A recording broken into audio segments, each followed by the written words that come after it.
ولا تعجل بالقرآن من قبل أن يقضى إليك وحيه وقل رب زدني علما. بسم الله الرحمن الرحيم. السلام عليكم ورحمة الله وبركاته. إن الحمد لله نحمده ونستعينه ونستغفره ونعوذ بالله من شرور أنفسنا وسيئات أعمالنا. من يهده الله فلا مضل له ومن يضلل فلا هادي له. أشهد أن لا إله إلا الله وحده لا شريك له وأشهد أن محمدا عبده ورسوله صلى الله عليه وعلى آله وصحبه وسلم. أما بعد, hari ini insya-Allah kita akan baca ayat yang kedua dalam surah Al-Ikhlas setelah kita mulakan surah ini pada hari semalam. Jadi ayatnya yang kita sedia maklum, iaitu A'udzubillahi minasyaitanirrajim. Allahus Samad,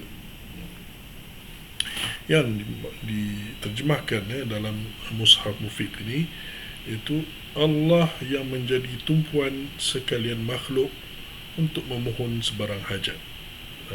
Masya Allah. Jadi itu maksud yang diberikan itu dari segi maknanya, makna ayat. Jadi kita lihat kepada terjemahan perkata. Katanya Allah itu ialah Allah lah. As-Samadu, As-Samadu tempat meminta. As-Samadu tempat meminta. Itu agak agak ringkas lah kalau kita nak faham maksud As-Samad daripada situ saja. Baik, dekat dalam kitab ini, dalam kitab Mushaf Mufiq ini, ada Asma'ul Husna. Dia kelebihan satu kitab ni, dia ada banyak makna-makna atau makna kalimat ataupun pengenalan tentang surah, ayat syifa ke, ayat asbabun nuzul, ada dalam di tepi-tepi Quran ini, selain daripada terjemahan makna dan terjemahan perkata. Jadi baguslah, bagus untuk kita baca. Namun nasihat adalah apa-apa pun kita perlu kepada mengikuti pengajian juga sedikit sebanyak yang diterangkan oleh seorang ustaz, seorang yang alim ke, seorang ulama, agar kita dapat memahaminya dengan lebih baik. Kalau kita baca ni kadang-kadang kita salah faham ataupun kita tak dapat maknanya yang jitu, ataupun mungkin kita keliru, jadi keliru. Contohnya lah, macam ayat yang inilah, Allahus Samad ini, dia terjemah sebagai tempat meminta. Tempat meminta. Baik, kita tengok pada Asma'ul Husna, ada di bawah ini. Di bawah ini Asma'ul Husna disebutkan surah Al-Ikhlas nombor 2, As-Samad. As-Samad. Kemudiannya dia ada terjemahan daripada kitab Ibnul Jauzi, iaitu Zadul Masir fi Ilmi Tafsir, iaitu kitab tafsir kepunyaan ataupun karangan Ibnul Jauzi, seorang ulama dalam bidang tafsir di antaranya lah. Jadi kata dia, As-Samad, As-Samad bermaksud yang maha diperlukan. Berasal daripada Samada, bermaksud tujuan dan sasaran, iaitu yang menjadi tujuan dalam semua hajat dan keperluan manusia secara berkekalan. As-Samad mengandungi makna As-Sayyid, iaitu tuan, ketua atau raja yang tiada seorang pun di atasnya, melainkan dia, dan segala urusan hajat dan keperluan makhluk ditujukan hanya kepadanya. Diterangkan macam tu. Jadi betul lah tu, itu tidak ada salah, tidak ada salah. Bagi yang membaca ni, Alhamdulillah, insya-Allah bolehlah faham bahawa dia kata sini As-Samad itu ada maksud dia dari segi perkataan, dan dia iaitu maksud dia tujuan dan sasaran, yang mana dia adalah tujuan dalam semua hajat. Maknanya bila manusia ada keperluan, apa-apa saja keperluan, dia akan tumpu kepada Allah Subhanahu Wa Taala. Sasarannya, tujuannya, dia nak tuju, nak minta kat siapa? Minta kan Allah Subhanahu Wa Taala. Jadi itu maksud dia lah. Dan dia kata ada makna lain, iaitu As-Sayyid, tuan, ketua atau raja. Baik, Kalau kita baca lagi, dalam kitab lain. Jadi kalau kita ambil kitab lain pula, contohnya kitab ini, iaitu kitab kalau kita ambil kitab lain seperti kitab yang ini, iaitu kitab Tafsir Al-Azhar. Tafsir Al-Azhar katanya As-Allahus Samad. Terjemahannya adalah Allah adalah pergantungan. Allah adalah pergantungan. Artinya bahawa segala sesuatu ini adalah Dia yang menciptakan. Sebab itu maka segala sesuatu itu kepadanya lah bergantung. Lebih kurang dengan apa yang kita baca tadi. Ada atas kehendaknya.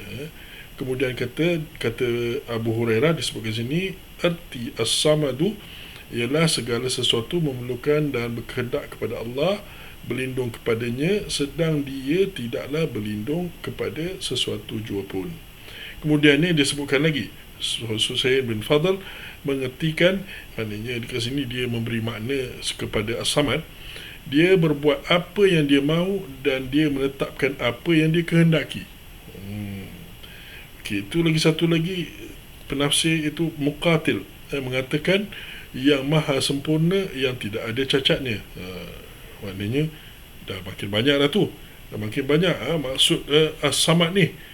Kemudiannya kita lihat pula kepada contohnya kitab At-Tahrir wa Tanwir oleh Ibn Ashur, seorang ulama yang kebelakangan juga lah, dia ulama Maliki, seorang ulama besar.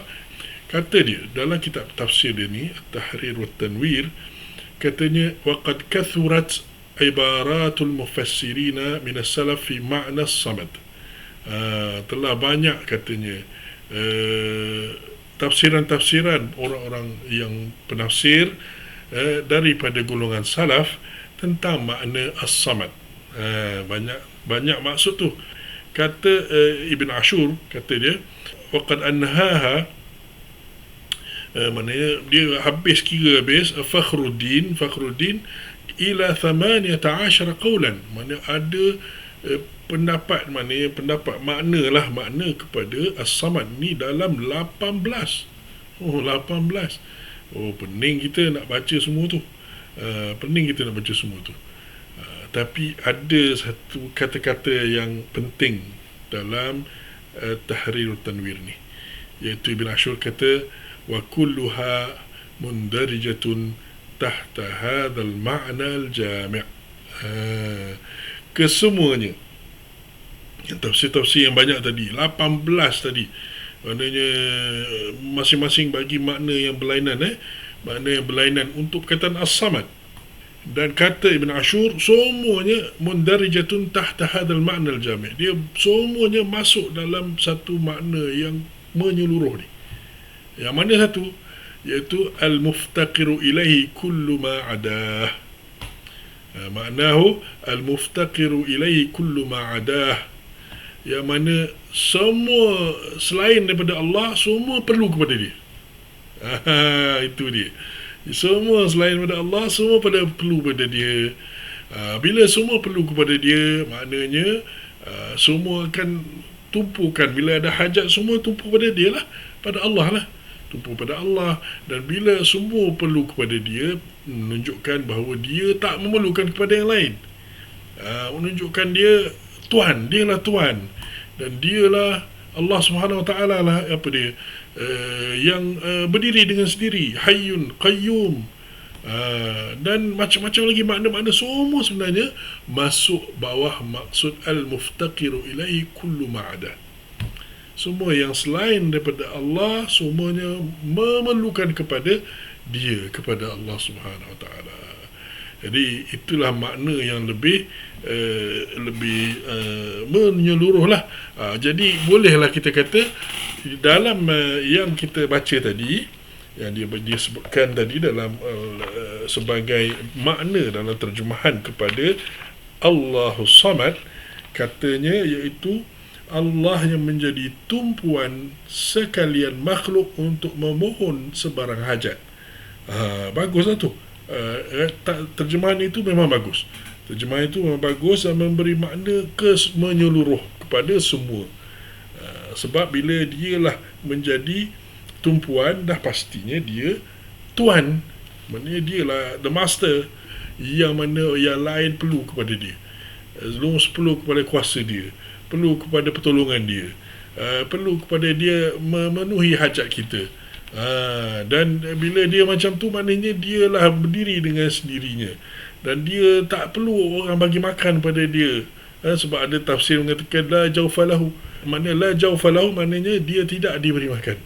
Ada kata-kata di antara pendapat yang lain yang disebutkan. Jadi banyaklah, kita kata ada 18 pendapat, tapi semuanya bawah satu ini, iaitu yang mana kepadanya lah tumpuan segala makhluk, mana yang lain daripadanya semua perlu kepada dia, dan dia tak perlu kepada yang lain.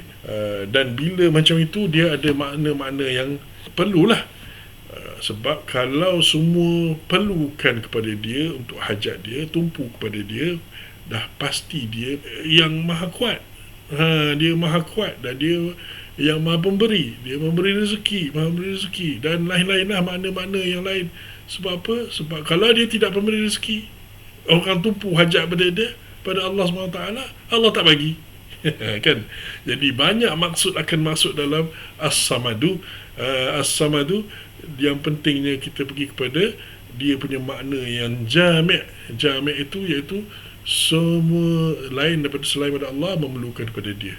Jadi dialah tumpuan dalam segala hajat bagi yang selain Allah SWT. Itu dia. Jadi bila kita baca Qul huwallahu ahad, kita dah terjemahan, kita dah bagi maksud Qul huwallahu ahad semalam, yang mana dialah satu-satunya Tuhan. Dialah Allah yang satu-satunya, unik, yang Maha Esa. Dah dia kalau dalam keadaan macam tu pula, dia apa lagi? Dia punya sifat lagi, Allahus Samad. Maknanya dia masih lagi apa yang diperlukan Allah SWT agar Nabi kata. Maknanya katakanlah wahai Muhammad, huwallahu ahad, Allahus Samad. Ini semua benda yang Nabi kena bagi tahu dalam perkataan Qul awal-awal tu. Jadi Allahus Samad pula, makna lain yang selain daripada Allah yang satu-satunya. Tapi kat sini maknanya pastinya lah dia adalah sifat Allah juga. Dia adalah sifat Allah, bukannya yang tercerai daripada Allah. Bukan ada dua Allah di sini. Jangan orang kata, orang salah kata di sini Al-Qul huwallahu ahad, sifat Allah Al-Ahad, lepas tu Allahu Samad. Di sini ada dua ke Allah? Bukan. Itulah sifat Allah SWT, As-Samad. As-Samad. Dan As-Samad ini dia ada banyak makna di bawahnya. Kalau kita tak faham lah, mungkin saya bagi satu contoh. Kita ambil satu contoh, roti. Kita kata roti, roti Perancis. Kita tahu roti Perancis macam mana? Roti Perancis yang panjang tu, yang panjang tu, kita pernah lihat lah, dia macam bulat, macam panjang gitu. Baik, kalau kita tanya, okey baik, cuba cerita pasal roti Perancis. Jadi seorang akan kata roti tu keras, roti keras. Seorang lagi kata roti putih. Seorang lagi kata dia adalah lembut. Maksudnya kat dalam tu lembut.